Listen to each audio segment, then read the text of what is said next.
Mosaic, a daily news program from Link TV, presents a selection of news reports from independent and state-controlled broadcasters from throughout the Middle East.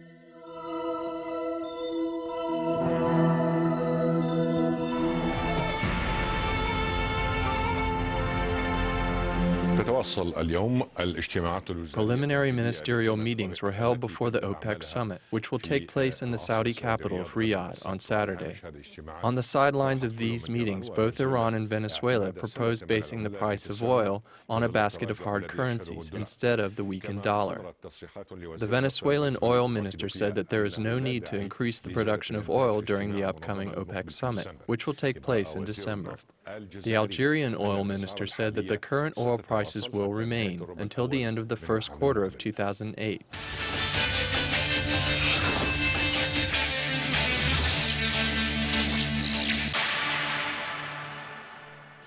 Al-Arabiya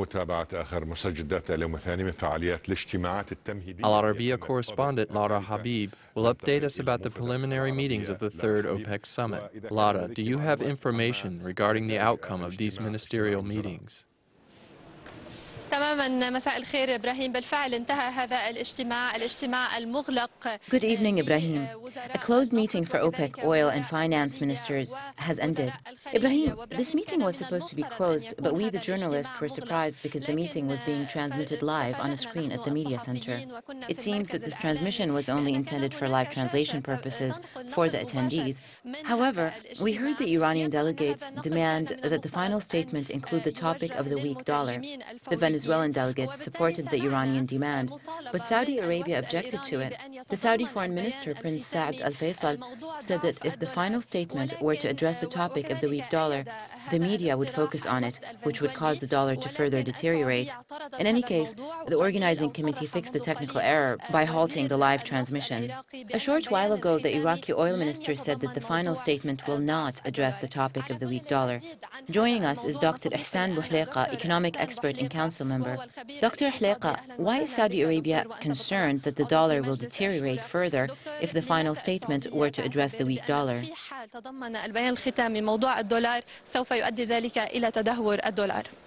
بالتأكيد لن يكون هذا الأمر في مصلحة الدول المنتجة وبالتأكيد المملكة العربية السعودية.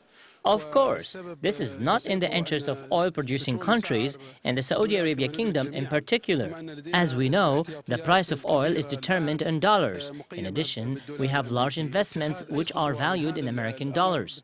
If the OPEC members were to take any such steps, then confidence in the dollar would decrease and the dollar would be weakened further. The Gulf Cooperation Council, especially Saudi Arabia, has been carefully following the issue of the dollar becoming weaker than other currencies. This is not because the American dollar is the currency of the United States, but because we need to take care of our own interests. The weak dollar affects us in many ways. It affects our oil exports, which are 100% linked to the dollar, and 75% of our other imports, which are linked to the dollar. In addition, a lot of our investments abroad are in dollars. This makes the dollar important to us. It has been included on the agendas of the central bank's directors in the Gulf and the finance ministers. This subject has been followed closely, but quietly and carefully, because we want to protect our interests and the value of our investments, which are large, of course.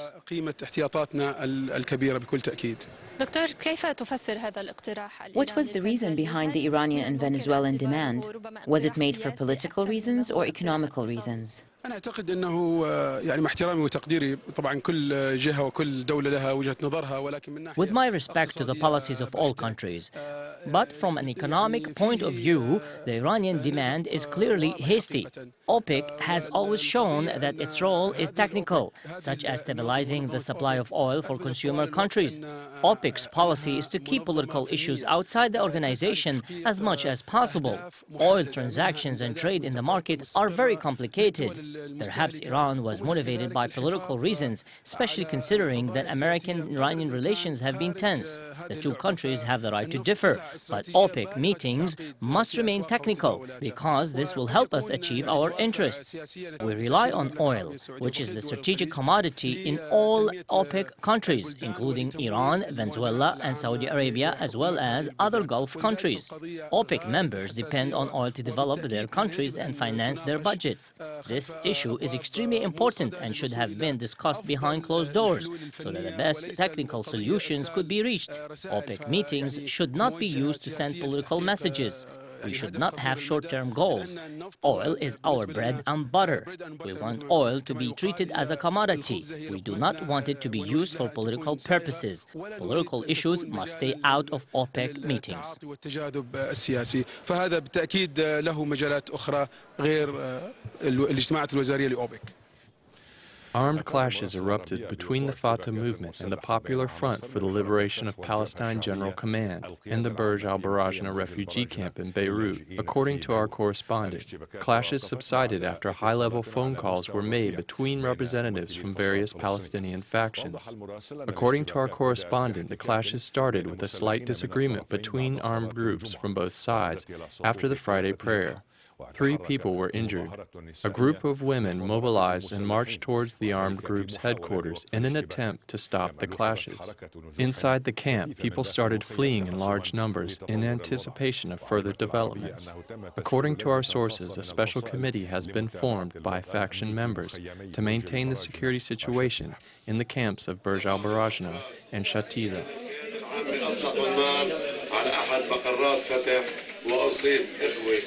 The General Command opened fire at one of the Fatah headquarters, and 2 of our members had minor injuries.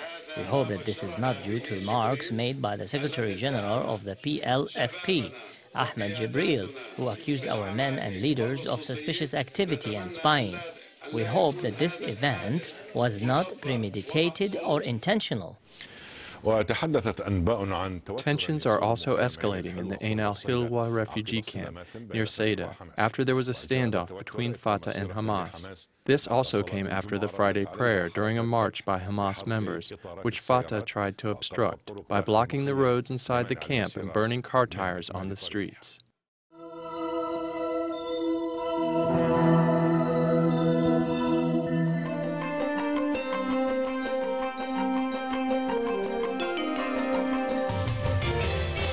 Hello everyone, and thank you for joining us. We begin our newscast from the Burj al-Barajni Palestinian refugee camp in Beirut as clashes were ongoing between members of Fatah and members of the Palestinian Liberation Organization General Command. The clashes, which started following the Friday prayers, left at least 2 members of Fatah wounded, in addition to several other civilians. Witnesses said that interrupted gunshots could be heard from inside the camp. Meanwhile, refugees were fleeing the camp in precaution for any possible escalation.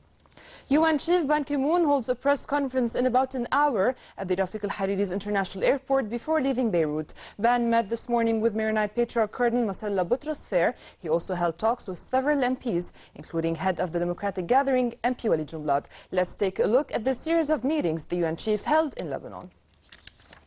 UN Secretary General Ban Ki-moon met this morning with Maronite Patriarch Cardinal Nasrallah Boutros Fair. He left Kirkuk aboard a UN chopper without making any statement, but the meeting was described as positive. Ban then headed to the Movenpick Hotel, where he met with various MPs before holding talks with the Progressive Socialist Party delegation headed by MP Walid Jumblat. He also meets today with MP Michel Aoun and Hezbollah MP Mohammed Tfnesh. Before ending his one-day visit, the UN chief will hold a press conference at 4 this afternoon. Ban is also due to visit UN troops operating in the UNIFIL peacekeeping mission in southern Lebanon. Last night, Ban was at the Grand Sarai, where he held talks with Premier Fad Senura in the presence of Interim Foreign Minister Tarek Mitri and Social Affairs Minister Nela Maawad. Discussions focused on the Tribunal of International Character, Israeli violations of Lebanese airspace, and UN Resolution 1701, as well as the presidential elections. Senura updated Ban on the latest developments on the presidential crisis. The UN chief had earlier met with MP Saad al-Hariri in Uraitem. Following talks with the head of the future bloc in parliament, Ban reaffirmed his commitment to working with the Lebanese to bring peace and accord to the country. The UN chief's discussions with Hariri focused on efforts to hold presidential elections on time, the situation in the region, and Lebanon's ties with the UN. Ban said efforts to set up a tribunal to try those responsible for the murder of former Premier Rafi al-Hariri were irreversible, and that he was doing his best to expedite the process.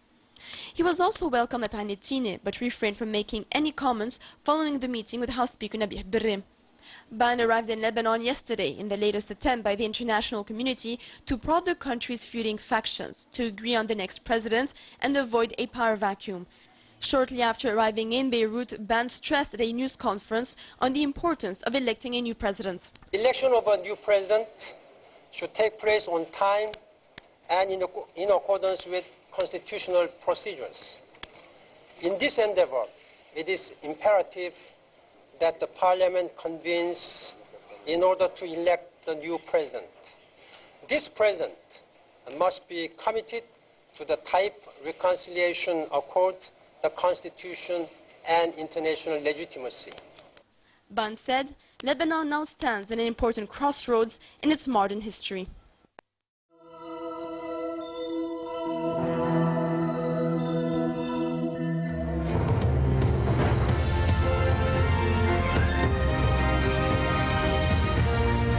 An American envoy has arrived in Pakistan to put more pressure on President Pervez Musharraf to end emergency rule. The Deputy U.S. Secretary of State, John Negroponte, has spoken to the opposition leader Benazir Bhutto on the telephone and is thought to have said that the U.S. wants politicians under arrest to be freed. Al Jazeera's James Bays reports now from Islamabad. General Musharraf beside the man he's picked as Pakistan's new caretaker Prime Minister. As part of the general's plan for elections in January, the cabinet resigned to be replaced by these men who will run the country for the next month and a half. But the new cabinet and prime minister are not very different from the old ones, the majority of them members of General Musharraf's ruling party. There's no sign that the state of emergency will be lifted anytime soon, the general saying it will ensure free and fair elections. We all ought to be proud of the path towards democracy. I take pride in the fact that, being a man in uniform, I have actually introduced the essence of democracy in Pakistan, whether anyone believes it or not. In Lahore, restrictions on Benazir Bhutto, who's been under house arrest for more than 3 days, have been eased, but police were still close by as she faced the press. That when there's democracy, there's development. There's an economy that grows. There's a government that cares. And I feel my nation needs to heal. And I'm taking risks because I want to help my people heal. America had hoped that Benazir Bhutto would serve as Prime Minister alongside a civilian President Musharraf. A senior US diplomat who's been sent here by President Bush as his personal envoy knows that plan is now in tatters. The political process in Pakistan is derailed. Our message is that we want to work with the government and people of Pakistan and the political actors in Pakistan to put the political process back on track as soon as possible. Once again, there have been protests. More than 1,000 students demonstrating the arrest of opposition politician and former cricketer Imran Khan. He's now been transferred to what's known as a tough prison in a remote part of the Punjab. With so many opposition politicians, human rights activists and lawyers in jail, the Commonwealth, European Union and America have been calling for the state of emergency to be lifted. But President Musharraf seems determined to keep the restrictions in place throughout an election campaign. If anyone can change his mind, it'll be a diplomat who comes with a clear message from America's president. James Bays, Al Jazeera, Islamabad. Now imagine going into a classroom where everyone is wearing masks and combat uniforms. That's exactly what's happening in Gaza, where Palestinian fighters are attending training courses run by the Red Cross, learning about international humanitarian law and first aid. Al Jazeera's Noor Odeh was given exclusive access to one of these sessions. It's not a class on guerrilla warfare. These Palestinian fighters are actually attending a training session on international humanitarian law conducted by the International Committee of the Red Cross. We are here to present the letter of the law. It's up to the individual to follow it. Al Jazeera was given exclusive access to one of these 3-day training courses somewhere in Gaza. For security reasons, we cannot disclose the affiliation of the attendees, but ICRC confirms all armed wings of Palestinian factions, without exception, have requested to take part. We'd like these armed guys to understand the civilian population, the target, the military targets that they can attack and the ones that they cannot attack. The fighters questioned their lecturer, absorbing what sometimes was surprising new information, learning that the armed resistance they engage in is a right the law guarantees them. Most interesting, one of the fighters told me, was finding out there are rules to warfare and situations of armed conflict. I have rights, one exclaimed. Who knew? We got to know the worth of a human being. The International Red Cross informed us of many things, but mainly that all persons have a worth in the law. The ICRC says these courses are intended to change attitudes and behavior by giving the fighters something they didn't have before, knowledge of the applicable humanitarian law. The last day of training is reserved for life-saving first aid training. These men are often targeted by Israel. Most of them have been injured before, so when it came to practice, they were very enthusiastic. It's important for the fighter to have the knowledge to save his life if he's injured until the ambulance arrives. There are no false expectations here. These men are committed fighters against the Israeli occupation, hardened by their experience and cynical of international intentions. One of them grinned when I asked him if he knew Israeli soldiers received the same training, asking me, why then is this army allowed to attack our civilians while crying crime when we attack his? Negroponte, Al Jazeera, Gaza.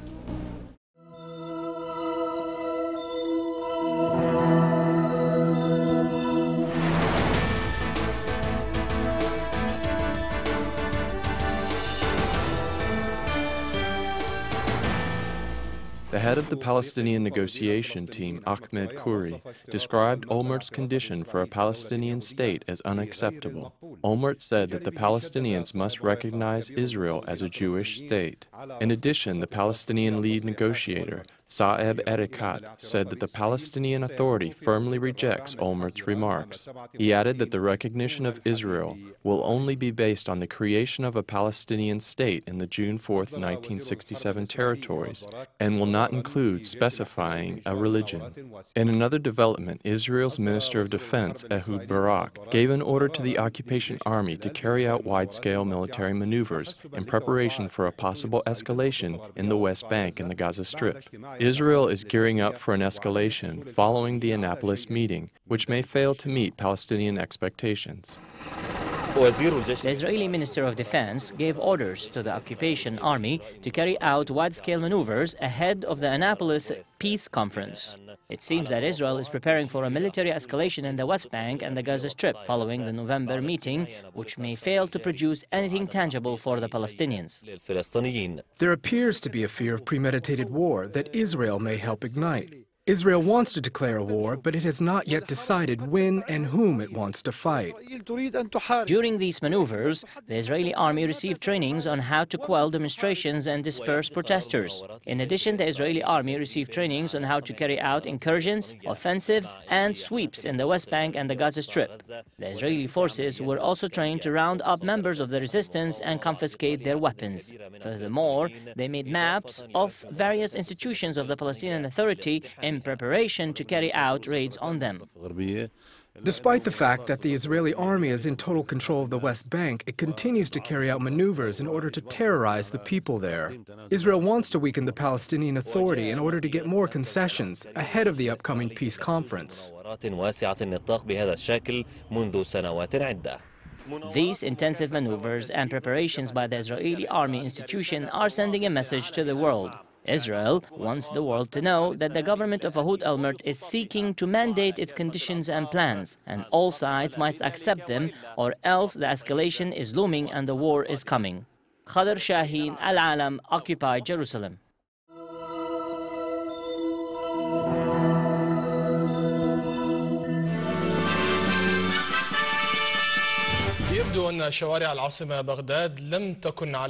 Along with Iraq's economic boost, many young people are deciding to end their bachelorhood days and enter the golden cage of marriage.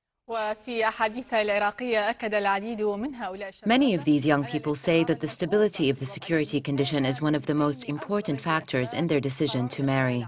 We congratulate them all in advance. Now that light has returned to Baghdad's days, its nights have also returned, more splendid than the stories in 1001 Nights. In the past, the banks of the Dijla River would come to life on Thursday nights, which was the night that Iraqis usually celebrated their weddings.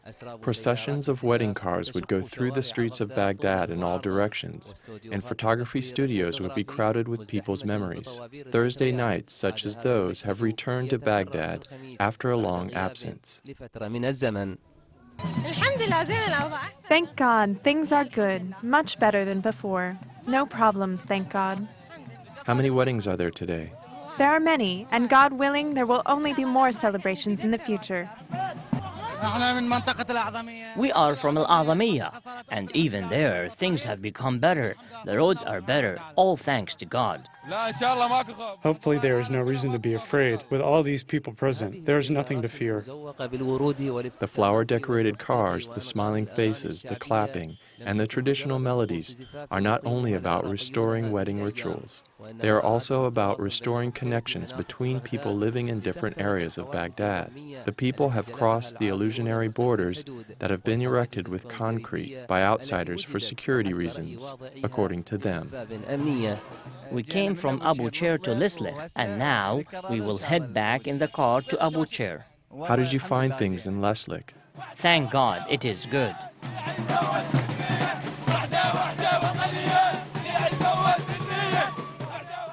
My brother married his maternal cousin. He's a Shiite from Najaf Mishkad, and his cousin is from Mansour Haidar, and if you could only see their joy. Were the invitation cards limited to one area, or did you send them everywhere? Invitation cards were distributed all the way from Basra to Baghdad and to the north. The safety that has resulted from implementing the law did not only return celebrations to Thursday nights in Baghdad, it also rejuvenated the hotels and cleaned the dust off the musical instruments which play the songs of life. As you know, the security situation 3 to 4 months ago was bad and out of control. So we were not able to go out. Weeks and months would go by without any celebrations, but now the situation is a bit better. In the past couple of months, things have gotten better, with many wedding celebrations, thanks to God.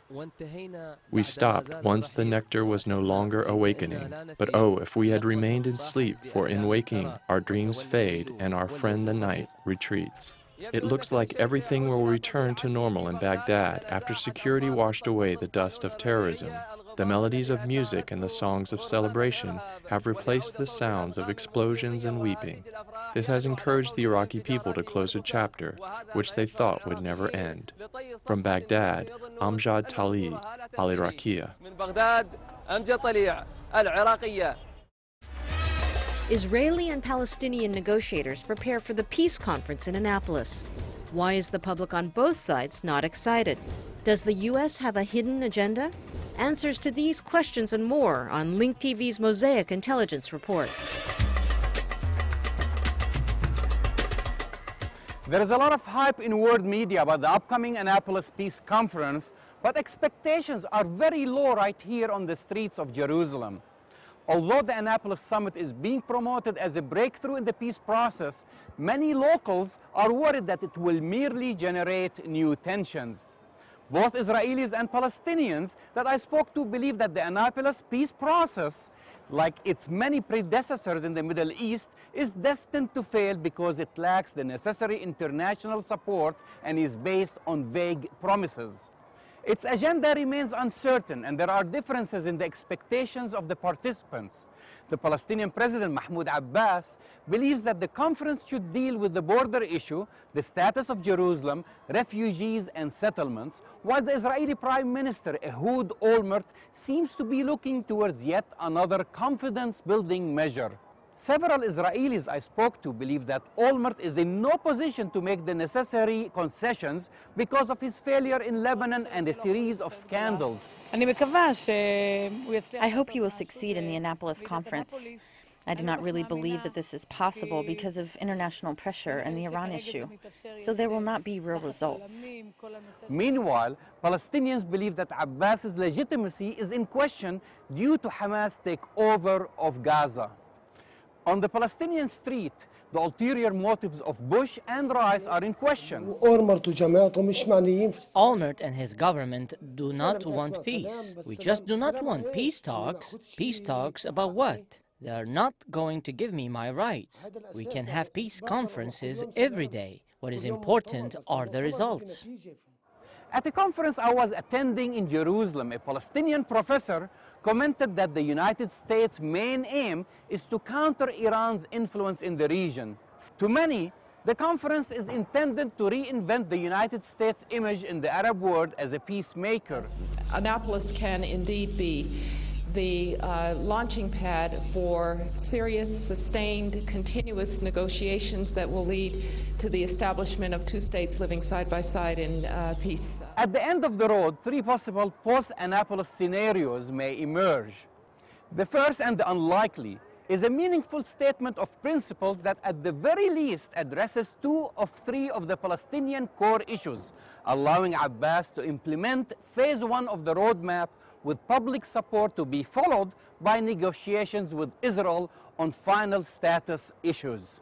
The second scenario is an Annapolis document offering nothing substantively new.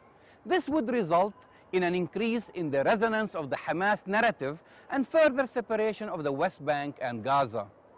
The third and worst case scenario is producing non-substantive document which, in my opinion, will force Abbas to resign. Meanwhile, the Israeli Knesset on Wednesday approved the preliminary reading of a bill intended to hinder any division of Jerusalem in a future deal with the Palestinians, a step that will further complicate the negotiations process between Olmert and Abbas. From Jerusalem, I'm Jamal Dajani for the Mosaic Intelligence Report. To learn more about this program or to share your thoughts, visit us at linktv.org/mosaic.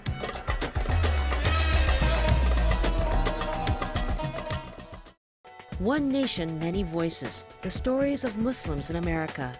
At work, at play, having fun.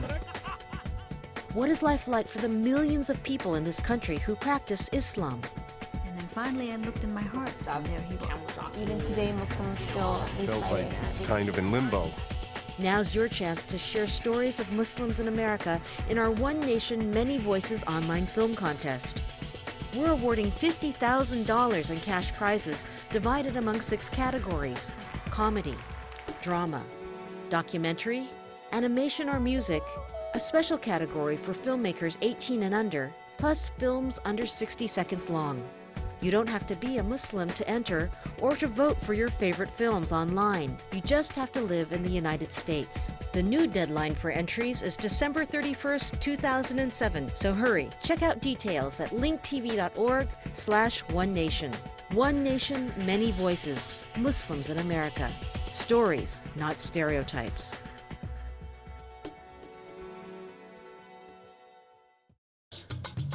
Get more news about the Middle East online at linktv.org/mosaic.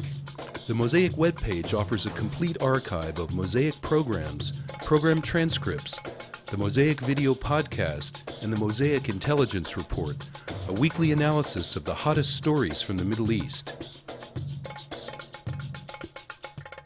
The views expressed on Mosaic are those of the participating broadcasters, not Link TV or its sponsors. The production of Mosaic is made possible with the support of viewers like you. Thank you.